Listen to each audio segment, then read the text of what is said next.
Today, Giannis Antetokounmpo joins the Los Angeles Lakers after LA goes all in on a trade that surely wasn't orchestrated by Adam Silver, meaning now Luka Doncic has possibly the best pick and roll partner available. And with LeBron James going into his 23rd year, the Lakers were in win now mode, which would ultimately be the goal for this team in our simulation. So grab your snacks and get ready for the show. Off the pass, needs some help.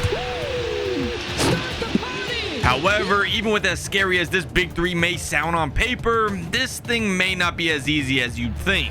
Because after spending most of their cap space on the 3 stars, all of their supporting cast would be whatever vet minimums they could scrap up, leading to skepticism on LA's championship hopes. But if there was a group that could pull this off, it would be this dynamic trio of stars.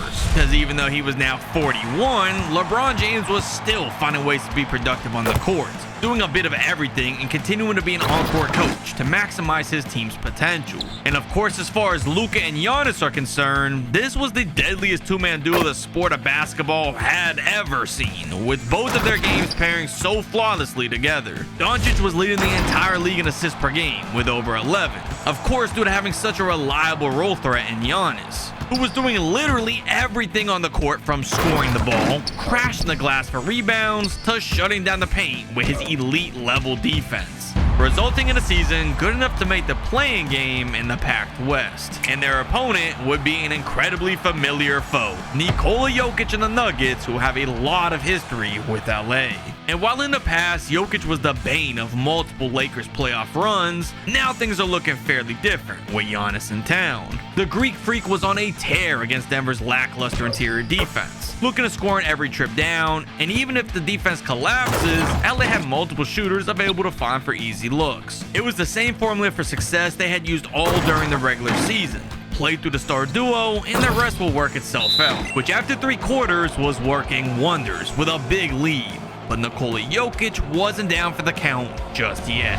In the 4th quarter, Lakers fans were experiencing a sense of deja vu, as Jokic was exploding for an offensive masterclass as he and his team faced the uphill battle ahead of them. Not to mention, Denver had also acquired Jimmy Butler in a deal involving Porter Jr., and we all know the way he's capable of elevating his game in the postseason. So as both star-studded rosters continued battling this one out, the game would begin to look closer and closer by the minute, all the way until a timeout late in the game, after the Nuggets tied this one all up.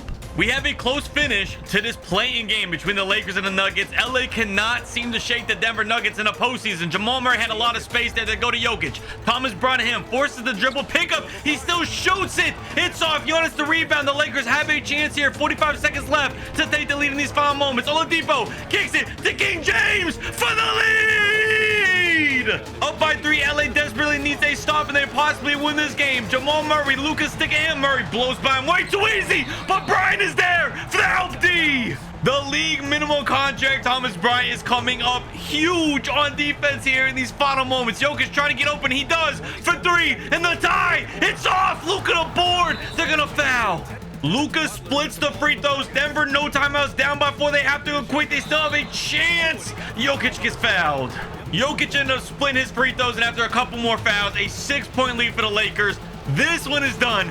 LA holds out. The Lakers were finally coming out on top of the Nuggets, claiming a spot in the playoffs. However, their celebration couldn't last for too long, because their first round matchup was against one of ball's brightest stars, who just played his first full season with De'Aaron Fox and had the backup of this year's number 2 overall pick. So as tip-off is only moments away, our trio was walking into another test. But they were ready to answer the call with an interesting game plan, playing Giannis at the center position. LA didn't have any notable 5s that can match up well with Wembanyama in the paint and on the perimeter. So in the midst of a matchup nightmare regardless, they chose to play small to give themselves some edge offensively, which was working great. Giannis was putting up some outstanding numbers as the focal point of the Lakers game plan, reminding Wemby that this wasn't his league just yet, catching the Spurs off guard at home, taking a shocking lead in the series and home court advantage. But heading back out to Cali, you have to note that the Spurs would retaliate, where now their game plan was shipped to the backcourt, with their objective becoming to attack Luka regardless of who he was guarding. They were taking advantage of Doncic's defensive woes, and it was paying dividends big. The Lakers had no answer, and San Antonio was winning 3 games straight, taking back control of the series, and with that, Luka's defense was all the talk of the league, and the Lakers season was up in the air. That is, until number 23 in season 23 would turn back the clock over a decade. While facing elimination at the end of his career, LeBron was challenging Father Time yet again, giving fans a throwback performance in both Games 6 and 7, averaging nearly an absurd 40 points per game in an effort to outscore the Spurs enough that Luka's defense didn't matter. Adding on to his legacy with another all-time performance, lifting the Lakers ahead in round 1, only to face another hurdle up against the defending champions next. This Lakers team just can't catch a break. Now they're running into the defending champion Thunder, who are missing some pieces from last year, but are still really good. Yet this would actually be their easiest matchup of the postseason so far, because Doncic was making up for his shortcomings of the first round and reminding the world that his offense was plenty to make up for his defensive weaknesses, scorching the second best defense in the NBA and stunning the league by sweeping OKC to advance. And after this flurry, the narrative was shifting, and many were beginning to claim the Lakers were the favorites to win a ring this year, but they weren't there just yet. Because first they'd have to find a way to overcome Anthony Edwards in his 3rd straight Western Conference Finals, and desperate to get past that hump, making the first strike in the conference finals, going up 2-0 at home with confidence moving forward. And even though in a close game 3, LeBron would come up huge again. Well, here's LeBron James, Catch, fire, ball game! He did it! LeBron James! Ultimately, these heroics wouldn't even matter for the Lakers, because from here, the Timberwolves were back in the driver's seat, led by Anthony Edwards, in combination with the Lakers' lack of shooting becoming an issue against the Wolves' interior defense, and LA would fall after only 5 games. Meaning if they're going to ever win a ring in the offseason, they would need to address these flaws. But the bigger question at hand was, would LeBron be calling it quits after this year? But even if James does decide to step away from the sport of basketball, LA was still in good hands with their star duo. And in fact, in 2027, they were indeed able to address their team needs in free agency, signing multiple great shooters and defenders on small contracts, most notably Ayo Dosunmu, a player who has developed into the 3-and-D role very well, and they even brought in Brook Lopez for a reunion with longtime teammate Giannis. This season, they were able to add a higher quality supporting cast than last year, and there was a reason. LeBron did in fact decide to play one final year, and even took a pay cut of $15 million to help win one more ring. Of course though, at 42 years old now, LeBron wasn't close to the best player in the league at this point, although he'd still play a big role in the team and was adding in respectable stats for his age, all while going from city to city for a final farewell tour on his journey for Ring 5. And luckily, there was another story alongside LeBron's retirement. Luka Doncic was about to be all the hype around the league. Following a letdown of a season after forming the scariest 3-man tandem ever, Doncic was determined to not let that happen again, and he was unleashing one of the greatest statistical seasons the league has ever seen, pushing his game to even higher heights, taking the reins of the team, and he would be awarded for his hard work. It's been a long time coming, and finally Luka Doncic earns his first career MVP. Had to average a triple-double with 32 points per game. That's what it took for this guy to get an MVP, but now we have to see, can he carry that success into the playoffs? And despite the Lakers falling to the 5th seed this season, they weren't playing anything like it, matching up with OKC in round 1, and the results would be the same as the year prior, sweeping SGA and his Thunder to move on to round 2, where it would seem the planets were aligning for LA, now facing the 8th-seeded Mavericks with Anthony Davis and the second-year player Cooper Flagg. Flagg was an impressive young star, starting off his career strong, and Anthony Davis was playing just as well as we've seen before. But none of that was about to make a difference with Luka on the other end, finding himself in position for the most perfect revenge after being traded away by Dallas just a couple seasons prior. He would go on to have possibly the greatest offensive performance in a playoff series in the history of the league, averaging easily over 40 points a night, humiliating his old team, closing out yet another sweep, only to earn themselves a rematch against the team that eliminated them last year. If you remember, LA couldn't keep up with the Wolves' interior defense, but this time around, things were a night and day difference with the improved shooting, opening things up for Giannis, who was following up Luka's big series with one of his own. His goal was to win more rings in his career, and with their window as open as it may ever be as LeBron approaches retirement, the Greek Freak was going to guarantee that his team had a chance to compete for that ring. Taking advantage of the increased spacing from the year before, all until LA was on their way back to the NBA Finals for the first time since 2020. What a dominant run by LA in the postseason here. They only lost twice out of 14 games, and now they move on to the NBA Finals, and it's a team very familiar for LeBron. They were up against the Cleveland Cavaliers, LeBron's hometown team, and they were packed with stars at every position, making this the biggest challenge yet. But on the bright side, the Lakers had just as much star talent, and theirs were in a league all of their own.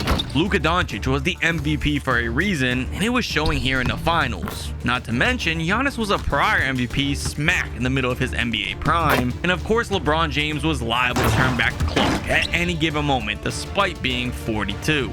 Yet this series was still about to be a dogfight, battling it out with Donovan Mitchell and his co-star, now All-NBA first team Evan Mobley, leading to these finals knotted up after 4 with Game 5 down to the wire. Nearly every time, whoever goes on to win a Game 5 goes on to win the series. So this is a huge game for the Lakers, up by 1, just shy of 2 minutes left, trying to hang on late in this game. Ayo with the ball, gets the down low to Luka. The size mismatch on Garland, the post fade, and he fails to hit that shot. Cleveland now with the ball. Brook Lopez has a mismatch. Darius Garland is wide open for 3.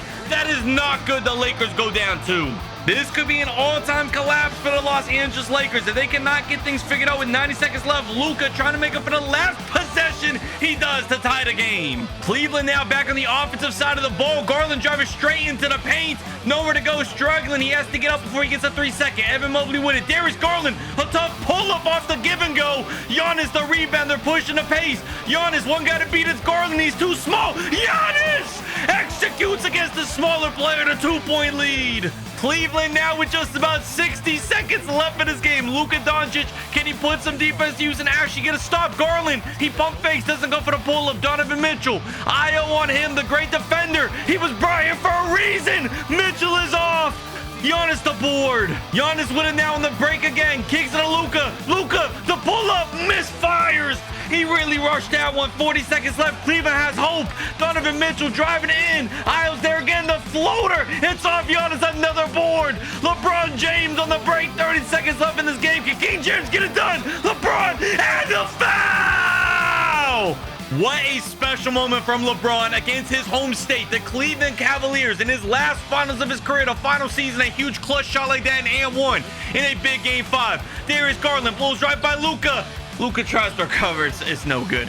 Luka had a letdown there on defense, but on offense, he hits the first free throw. The second free throw could be huge. The Cavaliers have no timeouts left. This could put him up 5. He does sink that one. Down by 5. 21 seconds left for Cleveland. You have to go quick here. You realistically need a fast 3. Garland wasting a lot of time. He had enough space. Didn't pull the trigger. He's driving it in. They have a wide open corner. Hunter fumbles the ball. Evan Mobley over Giannis. Mobley's off. Luka gets it. That should do it. The Lakers take the advantage in the series. And that wasn't where the advantage in these finals was ending, because after such a huge clutch basket, LeBron was having one more blast from the past. On his home court in LA, his home for the past near decade, against the team where it all started, and after making the move for Giannis, the Lakers were back on the map, winning the NBA championship, earning Luka's first, reviving Giannis' career with his second, and allowing LeBron to ride off in the sunset with 5. But what if instead of Luka and LeBron being teammates, they traded their entire careers instead? Find out by clicking this video next.